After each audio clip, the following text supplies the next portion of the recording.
انہوں نے لکھا ہے کہ ڈاکٹر صاحب آپ کے نزدیک کشمیر کی جد و جہد جہاد حریت ہے، لشکر طیبہ اس کو جہاد فی سبیل اللہ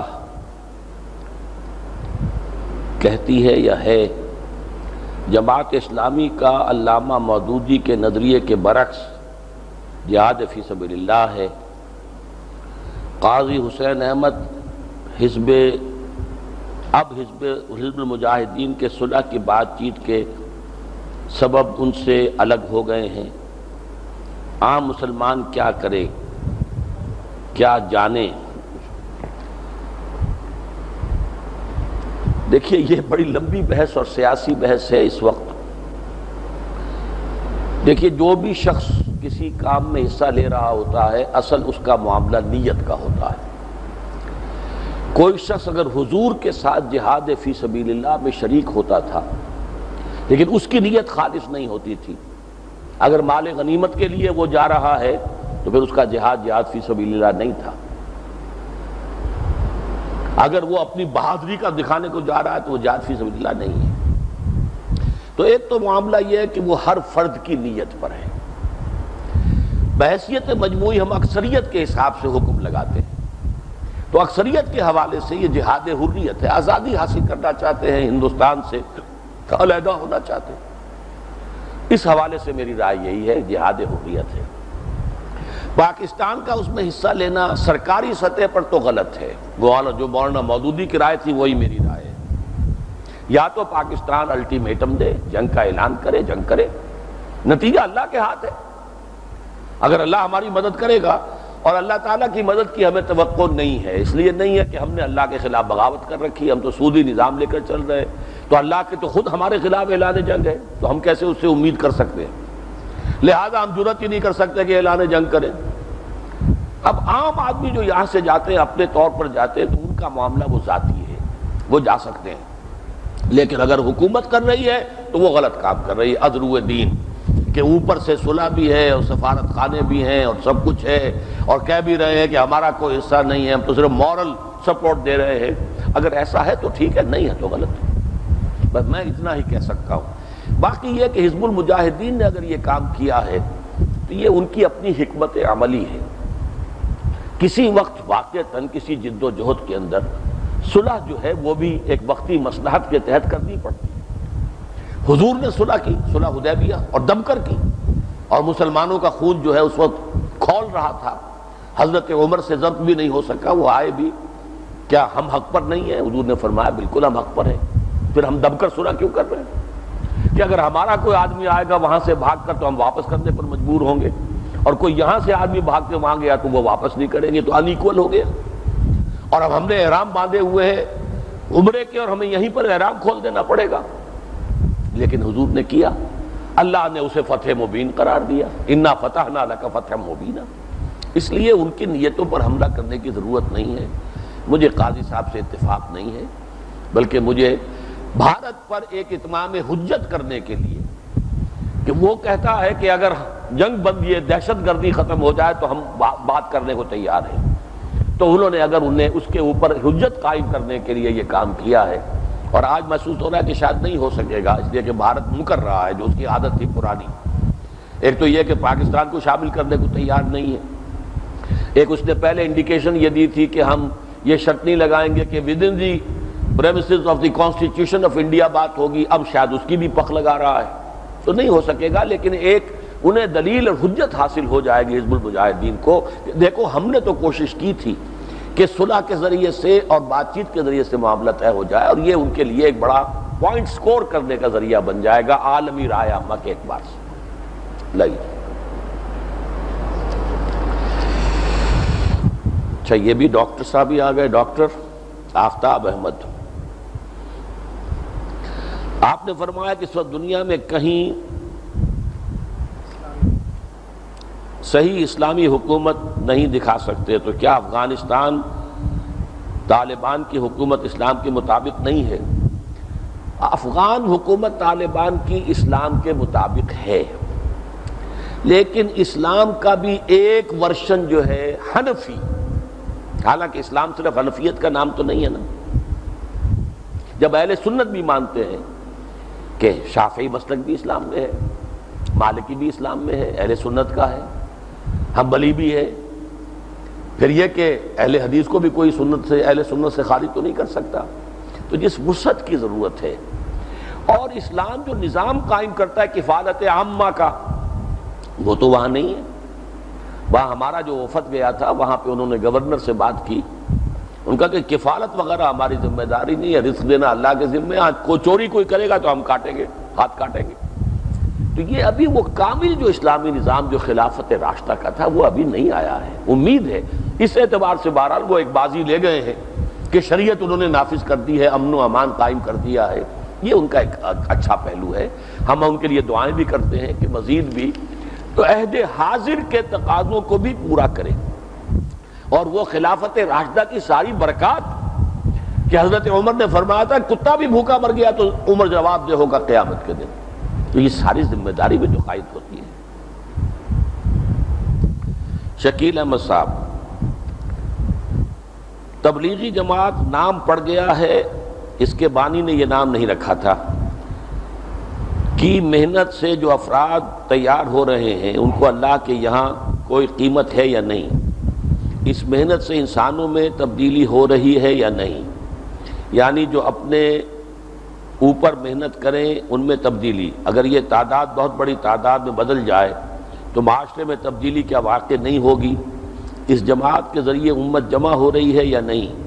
اس کے اجتماع میں دنیا میں بھر سے مسلمان جمع ہوتے ہیں یا نہیں؟ جو حج کے بعد سب سے بڑا اجتماع ہوتا ہے، بعض اوقات تو حج سے زیادہ بڑا اجتماع ہوتا ہے۔ حج میں تو اب 30 لاکھ 35 لاکھ کی بات نہیں رہی، ایک زمانے میں ہوئی تھی، بنگلہ دیش میں تو 30-35 لاکھ تک آدمی جمع ہوتے ہیں۔ دیکھیے یہ ہمارا طریقہ نہیں ہے کہ ہم دوسری جماعتوں پر اس کے طریقہ کار کے اوپر تنقید کریں۔ اب یہ خام خواہ کوئی صاحب جو زیادہ ہی ان کو دلچسپی ہے تبلیغی جماعت سے، وہ اسی، حالانکہ تبلیغی جماعت والے اس سے روکتے ہیں کہ اس کے اوپر بحثیں مت کرو۔ اب سوال کیا تو مجھے جواب دینا پڑے گا کہ تبلیغی جماعت جہاں اچھائیوں کی ترغیب دیتی ہے وہاں برائیوں سے روکتی نہیں ہے۔ قرآن میں تو امر بالمعروف کے ساتھ نہی عن المنکر بھی ہے، یہ دو پہیے ہیں، گاڑی اسی پر چلے گی۔ پھر تبلیغی جماعت نظام کی بات نہیں کرتی، افراد میں یقیناً نیکی آتی ہے، تقویٰ آتا ہے، عبادات اچھی ہو جاتی ہے، وضع قطع بدل جاتی ہے، داڑھی رکھ لیتا ہے آدمی، بہت اچھی بات ہے، اچھا کام ہو رہا ہے۔ لیکن حضور نے جماعت تیار کر کے پھر جہاد کیا تھا۔ یہاں اب 80 برس ہو گئے جماعت کو کام کرتے ہوئے، لاکھوں آدمی جمع ہو گئے، لیکن وہ جہاد اور قتال تو کہیں نظر نہیں آ رہا۔ تو یہ طریقہ وہ نہیں ہے، یہ طریقہ جو ہے یہ انقلابی نہیں ہے۔ حضور نے ایک ملک کے اندر انقلاب برپا کیا، پھر وہ دوسری دنیا میں پھیلا۔ یہاں ہم جو ہیں وہ جا کر امریکہ تک میں تبلیغ تو کر رہے ہیں، لیکن کسی ایک ملک کے اندر اسلام مکمل نافذ کرنے کی ہم پوزیشن میں نہیں۔ یہ ہے ہمارا ان سے اختلاف ہے۔ اور تیسرے یہ کہ وہ قرآن کے ذریعے سے دعوت نہیں دیتے ہیں، وعظ بزرگوں سے سنا ہے، بزرگوں کی باتیں ہیں، حدیثیں جن میں ضعیف حدیثیں بھی، ان سے بات ہو رہی ہے، جبکہ ہم نے یہ دیکھا ہے تبشیر قرآن سے کرو، تذکیر قرآن سے کرو۔ اوحی الی ھذا القرآن لانذرکم بہ، یہ قرآن مجھ پر وحی کیا گیا تاکہ اس کے ذریعے سے خبردار کروں۔ وعظ ہے تو قرآن ہے، یا ایھا الناس قد جاءتکم موعظۃ من ربکم، موعظہ قرآن سے بڑا کون سا ہوگا؟ تو نصیحت ہو، وعظ ہو، تبلیغ ہو، اس کا اصل مرکز و محور قرآن ہونا چاہیے۔ ہم نے اسی لیے دعوت رجوع القرآن کو مرکز بنایا ہوا ہے۔ اس کے باوجود جو لوگ بھی اس میں کام کریں اپنی نیت کے حوالے سے بہتری ہوگی، اللہ کرے گا۔ شہزاد خان صاحب، جیسا کہ آپ نے فرمایا انقلابی دعوت اور تبلیغی کے لیے پہلا مرحلہ قرآن کی آیات کی تعلیم ہے، سوال یہ ہے کہ اس کو کس طرح کیا جائے؟ کیا براہ راست قرآن سنایا جائے یا اس کا دماغ قبر اور حشر وغیرہ کے تذکرے سنا کر قرآن کے بیج کے لیے زرخیز کیا جائے؟ کیونکہ ہم دیکھتے ہیں کہ آج کل قرآن کے ترجمے اخبارات وغیرہ میں ہر جگہ عام ہیں، مگر ہدایت عام نہیں ہو رہی۔ مختصراً یہ کہ قرآن سے میکسیمم بینیفٹ کس طرح حاصل کریں۔ دیکھیے قرآن مجید سے میکسیمم بینیفٹ اس طور سے حاصل ہوگا کہ ایک تو آپ عربی سیکھیں، خود اپنی آنکھوں سے قرآن پڑھیں، اور آپ قرآن کے معلم اور داعی بن کر کھڑے ہوں۔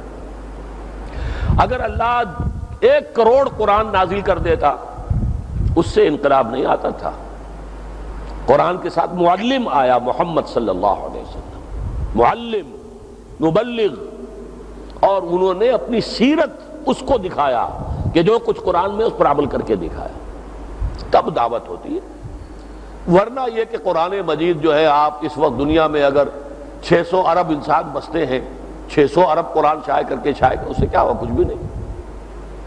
وہاں تو قرآن تھا بھی نہیں کسی کے پاس، کسی کے پاس چند سورتیں ہیں لکھی بھی، کہیں کاغذ پر ہیں، کسی کے پاس کہیں کسی کھال پر لکھی۔ یہ ایسا قرآن کہاں تھا وہاں؟ کسی ایک کے پاس بھی نہیں تھا۔ یہ قرآن تو جمع ہی ہوا ہے ما بین الدفتین، ان 2 جلدوں کے درمیان قرآن کی شکل بنی حضرت ابوبکر کے زمانے میں، حضور کے زمانے میں تو تھا ہی نہیں۔ تو تعلیم، تبلیغ، اور اس میں سب سے پہلے مبلغ اور معلم کا کردار۔ وَمَنْ أَحْسَنُ قَوْلًا مِّمَّنْ دَعَا إِلَى اللَّهِ وَعَمِلَ صَالِحًا وَقَالَ إِنَّنِي مِنَ الْمُسْلِمِينَ۔ اس شخص سے بہتر بات کس کی ہوگی جو اللہ کی طرف بلائے اور خود نیک عمل کر رہا ہو، اور وہ کہے کہ میں بھی مسلمانوں میں سے ہوں۔ ڈاکٹر غلام علی صاحب، مسلمانوں کی موجودہ صورتحال آپ نے وضاحت فرمائی۔ قرآن مجید کا مسلمانوں کو علم بھی سب کو معلوم ہے۔ پھر اس صورتحال سے نپٹنے کے لیے جہاں مسلمان سائنس کے لحاظ سے اور علم دین کے لحاظ سے، انسانی مسلمانی بندہ مومن کے اخلاق کے لحاظ سے بہت پیچھے ہیں، کیا حکمت عملی ہونی چاہیے؟ میرا خیال ہے حکمت عملی میں نے بیان کر دی ہے۔ قرآن کا علم کہاں ہے؟ مجھے تو آپ کو پتہ نہیں، معلوم ہوگا کہ کہیں ہے۔ وہ علم جو عمل بھی پیدا کرتا ہے، علم تو وہ ہوتا ہے، ورنہ معلومات ہوتی ہیں، معلومات اور ہے، علم اور شے ہے۔ علم اگر صحیح ہے تو وہ انسان کے عمل پر اثر انداز ہوتا ہے، تو وہ تو کہیں نظر نہیں آتا۔ اس لیے یہ کام جو ہے کرنے کا ہے۔ طریقہ کار محمد رسول اللہ کا ہوگا صلی اللہ علیہ وسلم۔ یتلو علیہم آیاتہ ویزکیہم ویعلمہم الکتاب والحکمہ، یہ سورہ جمعہ کا حاصل ہے، اور پھر ان کو جمع کر کے جہاد اور قتال کرنا یہ سورہ صف کا حاصل ہے۔ طریقہ کار اس کے سوا اور کوئی نہیں۔ حبیب الرحمان صاحب، میں تنظیم اسلامی کا رکن نہیں، ہمدرد ضرور ہوں۔ میں نے آپ کے 1 سے زائد خطابات سنے ہیں۔ آپ نے فرمایا میں کوشش تو کر رہا اسلامی نظام قائم ہو جائے، لیکن مجھے امید نظر نہیں آتی کہ میں کامیاب ہوں گا۔ یہ بات سن کر میرے اندر سے آواز آتی کہ ڈاکٹر صاحب کو جب معلوم نہیں ہے، جب امید نہیں ہے کامیابی کی، میں ادنا سا گناہگار انسان کیا کوشش کر سکتا ہوں؟ دیکھیے، انسان کو اپنے آپ کو دھوکہ نہیں دینا چاہیے۔ بہت سے نبی دنیا سے گزر گئے کہ ان کے ہاتھوں کچھ عملی نتیجہ نہیں برآمد ہوا، تو ہم کس کھیت کی مولی ہیں کہ ہم اپنے آپ کو دھوکہ دیں؟ البتہ کام کرنا ہے فرض کے اعتبار سے۔ نماز پڑھنی ہے، فرض ہے، جواب نہیں کرنی ہوگی اللہ کے ہاں۔ حالانکہ ہماری نماز وہ صحابہ والی نماز تو نہیں ہے۔ کیا میں اور آپ وہ نماز پڑھ سکتے ہیں جو محمد رسول اللہ پڑھتے تھے صلی اللہ علیہ وسلم؟ نہیں، لیکن نماز فرض ہے۔ اسی طرح اقامت دین کی جدوجہد فرض ہے، غلبہ دین کی جدوجہد فرض ہے۔ اب اس پر میرا آج کا موضوع یہ نہیں تھا، یہ تو سورہ صف میں نے واضح کیا تھا، یا رات میں نے تقریر کی تھی تو اس میں اس کو واضح کیا۔ فرض ادا کرنا ہے، چاہے امید ہو چاہے نہ ہو، کامیاب ہونے کی امید ہو چاہے نہ ہو، فرض ادا کرنا ہے۔ خود حضور کا جو ہے معاملہ سن 10 نبوی جو ہے اس میں کوئی امید کی کرن نظر نہیں آ رہی تھی۔ مکے سے مایوس ہو کر طائف گئے تھے، طائف میں پتھراؤ ہوا، اور مکے میں 10 برس میں جو کچھ نہیں ہوا حضور کے ساتھ وہ طائف میں چند دنوں میں ہو گیا۔ مایوس ہو کر آئے ہیں، مکے میں داخل بھی نہیں ہو سکتے، ایک کافر اور مشرک کی پناہ لے کر داخل ہوئے ہیں، مطعم بن عدی، کافر مشرک، جو کہ ابو طالب کا انتقال ہو چکا تھا۔ اب وہ جو سپورٹ تھی مکے میں وہ ختم ہو چکی تھی، اس لیے طائف گئے تھے، وہاں سے خالی ہاتھ آئے، مکے میں داخل نہیں ہو سکتے، فوراً قتل کر دیے جائیں گے۔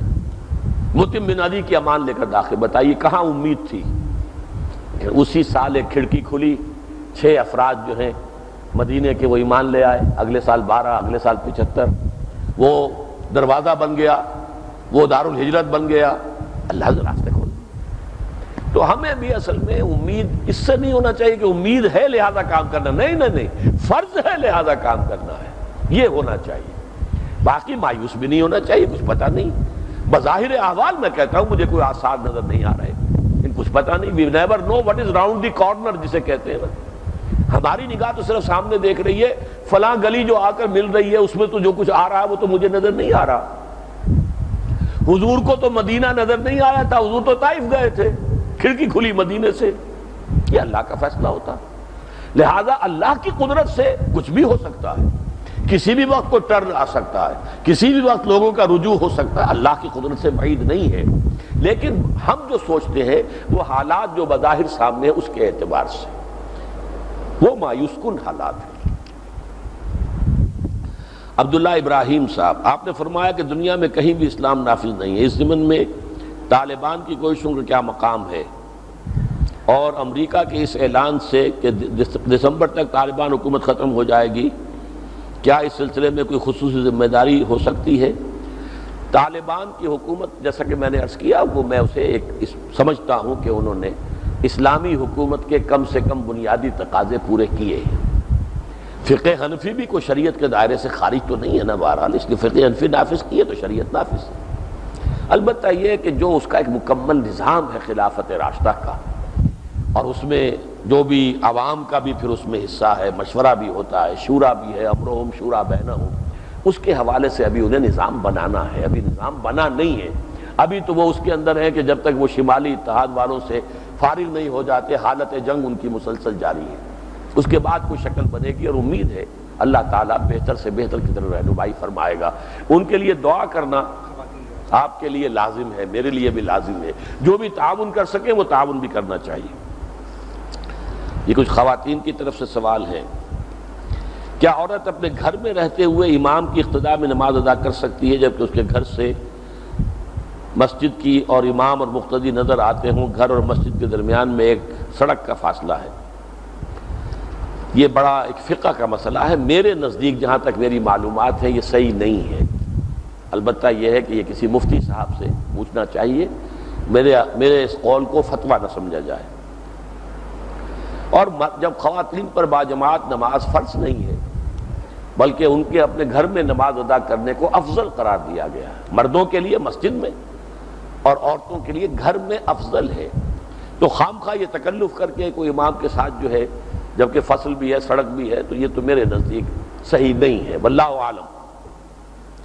آپ نے فرمایا کہ علم حاصل کرنا اس نیت سے کہ اس کے ذریعے نجات ہو, تزکیہ ہو. بعض دفعہ اتنا تو علم حاصل کر لیتے ہیں جو عمل کے لیے کافی ہوتا ہے, مگر اکثر و بیشتر لوگوں کی ڈیمانڈ پر سندیں حاصل کرنی پڑتی ہیں. وہ چاہتے ہیں کہ ہمیں تعلیم دینے والا پرفیکٹ ہو, لہذا اس کے لیے بھی بعض دفعہ علم حاصل کرنا پڑتا ہے تاکہ لوگوں پر حجت ہو جائے. یہ دوسری بات ہے. اصل مسئلہ اپنی نیت کا ہے. نیت جو ہے وہ دین کی خدمت ہو, آخرت کی نجات, اللہ کی محبت, اللہ کی رضا اور دین کی خدمت, یہ نہ ہو. باقی یہ کہ سند بھی ہو تو کوئی اس میں حرج نہیں ہے. آپ نے آج تخصص کی بات کی جس میں کتاب کو حکم کا حصہ اور حکمت کو دانائی والا حصہ قرآنی حصہ قرار دیا ہے. اگر ابھی وقت نہ ہو تو آئندہ کسی خطبے میں اگر اس پوائنٹ کو مزید واضح کریں تو مہربانی ہوگی. یہ پوائنٹ میں نے پوری تفصیل کے ساتھ واضح کر دیا ہے. میری جو کتاب ہے نبی اکرم صلی اللہ علیہ وسلم کا مقصد بعثت, اس میں اس آیت پر مفصل مضمون موجود ہے, اور میں نے جو رائے اس وقت ظاہر کی ہے وہ تو بدقسمتی یہ ہوئی ہے کہ 2 گھنٹے میں صرف ہم 8 آیتیں پڑھ سکے, یعنی 3 آیتیں جو ہیں وہ رہ گئی ہیں.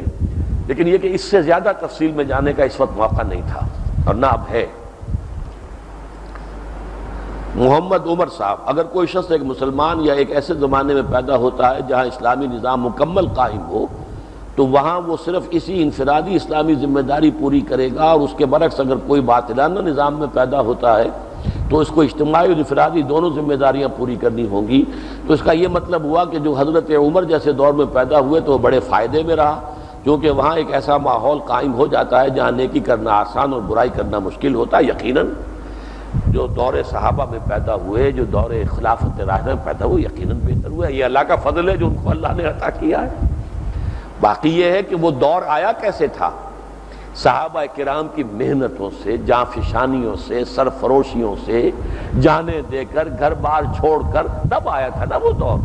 اب ان کا جو مرتبہ ہے وہ مرتبہ بعد والوں کا تو نہیں ہے نا۔ اب آپ کے لیے وہ مرتبہ حاصل کرنے کا موقع موجود ہے کہ آج کفر کا غلبہ ہے، طاغوت کا غلبہ ہے، اس غلبے کے خلاف جدوجہد کیجئے، اسی شان کے ساتھ کیجئے جس شان سے صحابہ کرام نے کی تھی، تو اللہ تعالیٰ آپ کو وہ رتبہ عطا فرمائے، وہ بلندتر رتبہ ہو۔ شمس الحق صاحب، افغانستان میں جاری جہاد شرعی ہے یا نہیں، کیونکہ اس میں پاکستان ملوث ہے جبکہ پاکستان کی تمام پالیسی امریکہ کے تابع ہے۔ ماضی میں نصیر اللہ بابر جیسے سوشلسٹ نے منظم کرتے رہے ہیں۔ ماضی کے بارے میں تو میرا بھی گمان یہ تھا، لیکن یہ کہ جس وقت لوگوں نے اعتراض کیا تھا اس پر، تو میں نے انہیں یہ جواب دیا تھا کہ آپ اگر اس وقت یہ طالبان کے خلاف اگر یہ بات کہہ رہے ہیں تو سوال یہ کہ پہلے جو جہاد ہوا تھا وہ کس کے پیسے سے ہوا تھا؟ یہ گلبدین حکمت یار ہوں یا کوئی اور ہوں، وہ 8 مجاہدین گروپ یہاں تھے ساتھ، وہ پیسہ کس کا تھا؟ وہ تو پیسہ، ہتھیار تو امریکہ ہی کے تھے نا۔ باقی انہوں نے یہ سمجھا کہ یہ زیادہ فنڈامنٹلسٹ قسم کے لوگ ہیں، یہ شاید کوئی جدید قسم کا اسلامی نظام لے آئیں جو ہمارے لیے زیادہ بڑا خطرہ بن جائے گا، تو پھر یہ کہ یہ جو بیچارے جو مولوی ہیں مسجد کے، ان سے زیادہ خطرہ نہیں ہے، یہ شاید سعودی عرب جیسے لوگ ہوں گے جو صرف جو ہے وہ نماز روزے ہی تک رکھیں گے معاملے کو، باقی وہ ہماری جیب میں رہیں گے۔ یہ انہیں مغالطہ تھا۔ جو بھی کوئی سپورٹ کی اگر کی انہوں نے، مجھے یقین سے تو معلوم نہیں، لیکن جو کہتے ہیں زبان خلق کو نقارہ خدا سمجھو، تو پاکستان کے ذریعے سے جو سپورٹ کی امریکہ نے، تو وہ بھی الٹی پڑ گئی کہ یہ تو ان کے بھی باپ نکلے، یہ فنڈامنٹلسٹ ان سے بھی زیادہ سخت ہے اور امریکہ کے ان سے بھی زیادہ بڑے دشمن ہیں، تو ان کی چالیں الٹی پڑ رہی ہیں۔ پہلے انہوں نے روس کو شکست دلانے کے لیے ان افغانوں کی مدد کی، وہ افغان پھر ایک جہاد پوری دنیا میں پھیل گیا، اس کے انڈے بچے ہی تو ہیں، جہاد افغانستان کے انڈے بچے ہیں جو کشمیر میں جہاد شروع ہوا ہے، یہ اسی کی ایکسٹینشن ہے، اسی کا فال آؤٹ ہے، اور پوری دنیا میں غلغلہ ہے، پوری دنیا سے آ گئے تھے لوگ، اور پھر وہ واپس گئے ہیں اپنی اپنی جگہوں پر، وہ چچنیا ہو، وہ بوسنیا ہو، وہاں پر یہ سب جگہ پہنچے ہیں، اور دنیا اس وقت ڈر رہی ہے ان سے۔ لیکن یہ سب در حقیقت نتیجہ ہے وہ اس جہاد کا جو کہ امریکہ نے اپنا پیسہ اپنے ہتھیار دے کر کروایا تھا۔ اس وقت مقصد تھا روس کا ستیہ ناش کرنا، وہ حاصل ہو گیا، لیکن یہ مصیبت گلے پڑ گئی۔ اب ان کے مقابلے میں طالبان کو اٹھایا، اب وہ مصیبت گلے پڑی ہوئی ہے۔ پہلے عمر عبد الرحمن اور اسامہ بن لادن جو ہے وہ بڑے عزیز تھے، بڑے محبوب تھے، وہ مجاہد جو ہے ریکروٹ کر کر کے لاتے تھے تاکہ افغان جہاد کے اندر حصہ لیں۔ اب وہی مبغوض ہیں، وہی سب سے بڑے دشمن ہیں، ایک کا بیچارہ جو ہے وہ تو جیل میں پڑا سڑ رہا ہے امریکہ میں، عمر عبد الرحمن، اور دوسرے کی جان کے درپے ہیں وہ افغانستان میں پناہ گزین۔ تو یہ ہے کہ یہ یکیدون کیدن و اکید کیدا، چال دنیا چل رہی ہے، ایک اللہ کی چال بھی ہے، وہ رفتہ رفتہ آ رہی ہے، اور وہ کدھر جا رہی ہے؟ وہ تو در حقیقت دنیا میں ایک بہت بڑا ابھی مارکا تو آنا ہے، لیکن اس کے بعد بالآخر اللہ کا دین پوری دنیا میں غالب ہوگا، ادھر جا رہی ہے بات۔ توحید یار خان صاحب، آپ کہتے ہیں کہ عنقریب دجال کی آمد ہے اور یہی جنریشن انشاءاللہ اسے دیکھے گی اور وہ فوج بھی جنت میں جائے گی، تو کیا آپ کے ذہن میں تنظیم کے افراد کا کیا کردار ہوگا، اور کیا آپ تنظیم کے لوگوں کو ذہناً گھر سے نکل کر لڑنے اور حضرت عیسیٰ کی فوج میں شامل ہونے کے لیے تیار کریں گے؟ دیکھیے اس حد تک تو میں نے نہیں کہا کہ یہی نسل دیکھے گی، میں نے کبھی نہیں کہا یہ ضرور ہے کہ جو خبریں دی تھی حضور نے مجھے اب وہ زیادہ دور معلوم نہیں ہوتا زمانہ، حضرت مہدی کا ظہور اور عرب میں ایک خالص اسلامی حکومت کا قائم ہونا، لیکن اس کے قائم ہونے کے لیے کسی مشرقی ملک سے فوجیں جائیں گی مدد کرنے کے لیے حضرت مہدی کی، تو معلوم ہوتا کہ اس کسی اور جگہ پر اس سے پہلے قائم ہو چکا ہوگا۔ اللہ کرے کہ وہ پاکستان ہو، افغانستان ہے، یہ مل کر وہ علاقہ بن جائیں کہ جہاں سے پھر فوجیں، اور ایک حدیث میں تو نام بھی افغانستان کا، افغانستان تو اس زمانے میں تھا ہی نہیں، خراسان جو ہے اس وقت اس کا جو ہارٹ تھا وہ آج کا افغانستان ہے۔ تو یہ تو ہے، بہرحال ہر مسلمان کی یہ نیت ہونی چاہیے کہ جب وہ وقت آئے تو وہ سر سے کفن باندھ کر گھر سے نکلے، اور ظاہر بات ہے کہ اس کے لیے تو تیار ہم کر ہی رہے ہیں۔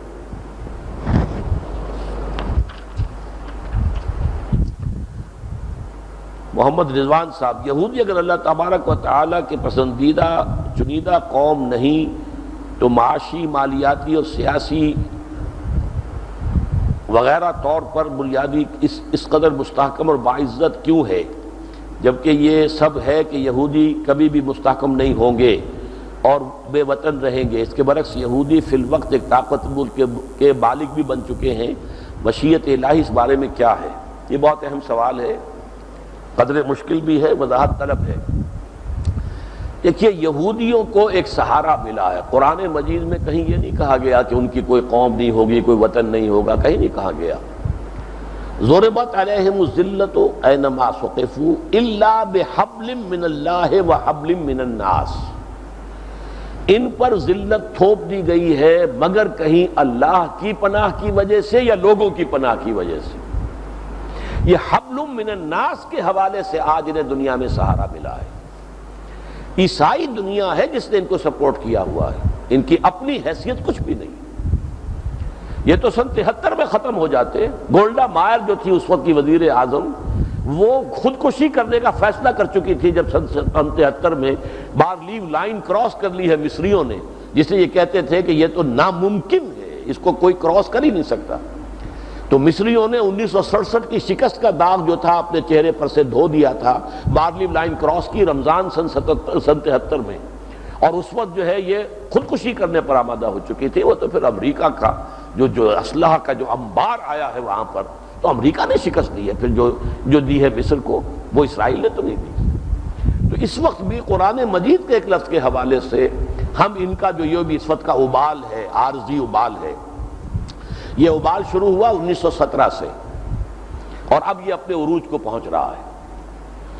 لیکن اس کی جو حکمت میرے نزدیک ہے، یہ تو اصل میں جب حضرت مسیح علیہ السلام کو انہوں نے اپنے بس پڑتے سولی پر چڑھایا تھا، چاہے اللہ نے انہیں اٹھا لیا اور سولی نہیں دیے گئے وہ، لیکن انہوں نے تو اپنے طور پر سولی پر چڑھا دیا نا، یہ عذاب الہی کے مستحق اسی وقت ہو گئے تھے، لیکن ان کو ایکسیپشن کے طور پر اللہ نے رکھا ہے۔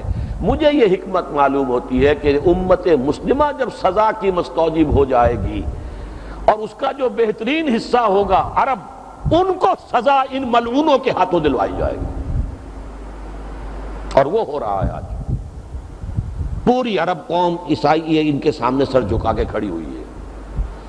سارے کے سارے جو میڈرڈ میں جا کر حاضر ہو گئے تھے، جو ایک کمرے میں برداشت نہیں کرتے تھے کہ اسرائیل کا نمائندہ بھی ہو اور ہم بھی ہو، ایک میز پر بیٹھنا تو بہت دور رہا، جا کر میڈرڈ میں سب کے سب لائن لگا کر کھڑے ہو گئے اور وہاں سے ان کی گفتگو شروع ہو گئی۔ اور جناب آپ کے شاہ حسین بھی جو فوت ہو گئے، اللہ انہیں معاف کرے، وہ بغل گیر ہوا تھا۔ کزنز اب یاد آ گیا، ہم تو کزنز ہیں، آپ بنو اسماعیل ہیں اور آپ بنو اسرائیل ہیں، ہم تو کزنز ہیں۔ یہ سارا کچھ ہوا کہ نہیں؟ یہ انتہائی ذلت ہے یا نہیں؟ جس کے ساتھ بات کرنے کو تیار نہیں تھے، آج اس کے ساتھ صلح کی گفتگو ہو رہی ہے اور تقریباً سب نے تسلیم کیا ہوا۔ اور جیسا کہ میں نے عرض کیا، وہ دور نہیں ہے۔ اب یہ ڈیڈ لاک یروشلم پر ہو رہا ہے، اور یہ ایسا ڈیڈ لاک ہے کہ اس کا پیسج ممکن ہی نہیں ہے۔ نہ یہودی پیچھے ہٹ سکتے ہیں، وہ جو فنڈامنٹلسٹ یہودی ہے وہ حکومت کو کبھی بھی اس یروشلم کے معاہدے میں پیچھے ہٹنے نہیں دے گا، نہ عرب جو ہیں ان کو آمادہ ہونے دیں گے اس کو، یاسر عرفات کو، کہ وہ بالکل دستبردار ہو جائے یروشلم سے۔ یہی جو ہے امپاس جسے آپ کہتے ہیں وہ آ گیا ہے۔ اب اس کے بعد اگر کیا ہوگا؟ اگر 13 ستمبر کو یونیلیٹرل ڈکلریشن کر دیتا ہے تو جنگ ہوگی، اور کوئی عجب نہیں کتنا بڑا عذاب آئے۔ اور سب سے پہلے تو مسلمان عرب جو ہیں ان پر خود عرب حکمرانوں کی طرف سے عذاب آئے گا۔ پہلے تو حسنی مبارک انہیں جو ہے بھونے گا اور شاہ فہد بھونیں گے، وہ جو مسلمان نوجوان ہے جو تلملا کر اٹھے گا، جیسے کہ مسجد گرا دی گئی تھی اگر ایودھیا کی، تو مسلمان جو تلملا کر اٹھے، پھر بھون دیا پولیس نے ان کو۔ 6000 کے قریب جو ہے وہ ممبئی کے اندر جو ہے وہ بھون دیے گئے۔ ایسے ہی ہوگا۔ تو یہ حالات بہت خراب ہیں جو آ رہے ہیں، اس لیے ہم کہہ نہیں سکتے، لیکن یہ کہ جب بھی اللہ کرے گا ہمیں اس کے لیے تیاری کرنی ہے ذہناً۔ ایک میرے ہم نام نکل آئے ہیں، اسرار حسین صاحب، سود حرام ہے یہ ہم سب مسلمان جانتے ہیں، مگر کیسے چھٹکارا حاصل کریں؟ دیکھیے، ایک ہے انفرادی چھٹکارا حاصل کرنا، وہ تو آپ آج بھی کر سکتے ہیں۔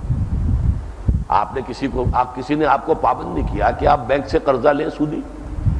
اگر آپ زیادہ پیسے نہیں ہیں کھوکھا لگائیے، کھوکھا نہیں ریڑھی لگائیے۔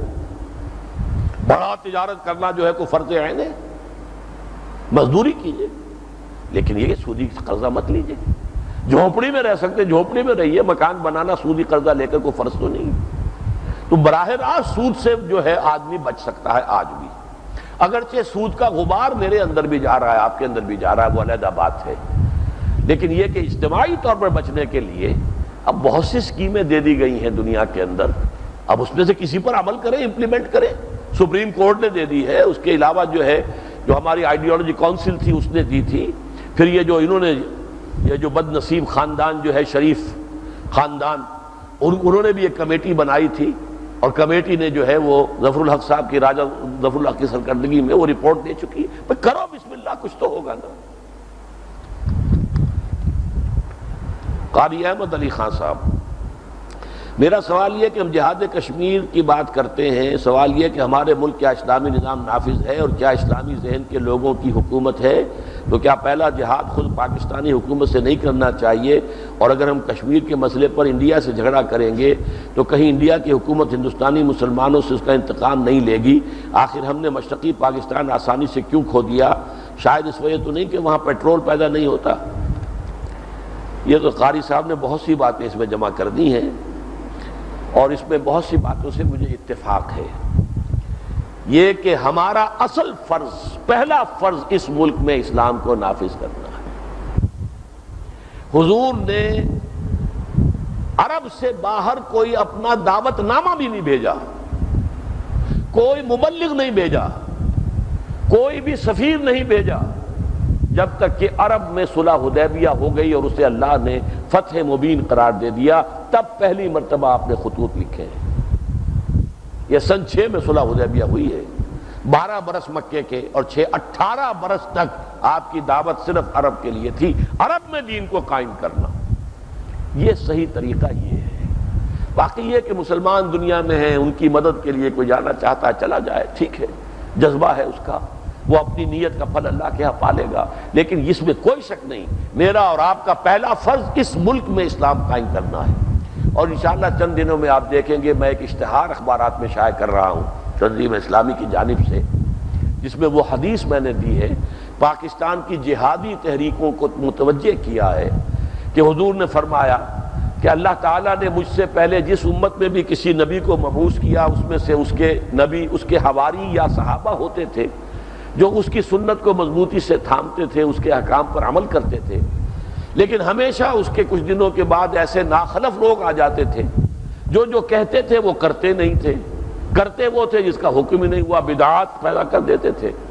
فمن جاہدہم بیدہ فہو مومن، جو ایسے لوگوں کے خلاف جہاد کرے اپنے ہاتھ سے، طاقت سے، وہ مومن ہوگا۔ ومن جاہدہم بلسانہ فہو مومن، اور جو جہاد کرے گا اپنی زبان سے، امر بالمعروف نہی عن المنکر، وہ بھی مومن ہوگا۔ ومن جاہدہم بقلبہ فہو مومن، اور دل سے نفرت رکھے گا تب بھی مومن ہوگا۔ ولیس وراء ذلک من الایمان حبۃ خردل، اس کے بعد تو ایمان رائی کے دانے کے برابر بھی نہیں۔ تو اگر پاکستان کی جہادی تحریکیں جمع ہو کر پاکستان میں منکرات کے خلاف جہاد کریں، اور یہ ملک جو ہے منکرات سے پاک ہو جائے اور اسلامی نظام یہاں نافذ ہو جائے، پھر دنیا کے اندر جو ہے جنگل کی آگ کی طرح اسلام پھیل جائے گا۔ تو یہ اشتہار انشاءاللہ جلد ہی آپ اخبار میں دیکھیں گے کہ ہم متوجہ کر رہے ہیں ان جہادی تحریکوں کے کہ اصل جہاد جو ہے وہ پاکستان میں اسلام کو قائم کرنے کے لیے۔ اختر حسین صاحب، جناب اسٹار صاحب، آپ جیسے عالم دین ملک میں موجود ہیں اور اس طرح بے شمار عالم دین موجود ہیں، اس کے باوجود پاکستان میں اسلامی قانون کیوں نہیں ہے، یا آپ ایسا کوئی اقدام کیوں نہیں کرتے؟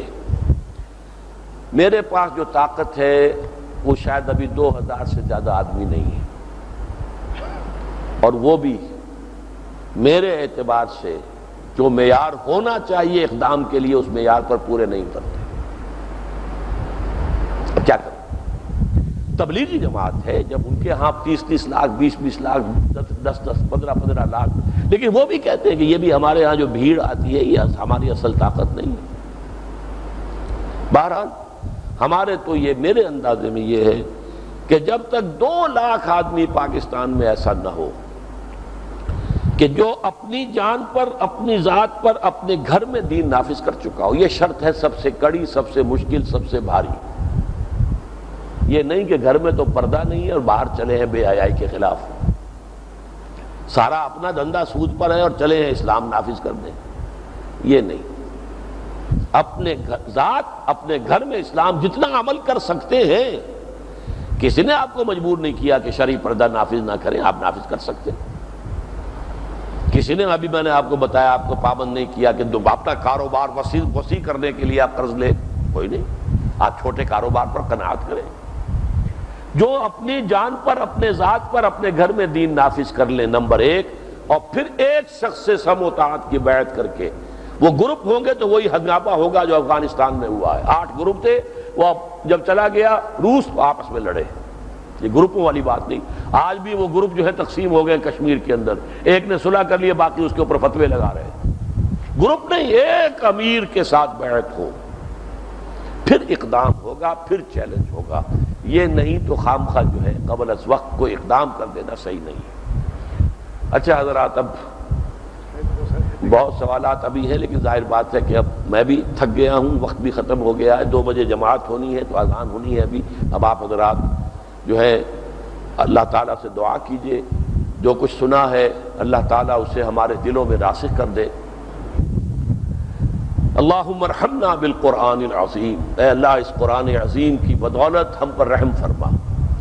واجعلہ لنا اماما ونورا وہدی ورحمہ، اے اللہ اس قرآن کو ہمارا امام بنا دے، ہمارے لیے روشنی بنا دے، رحمت بنا دے، ہدایت بنا دے.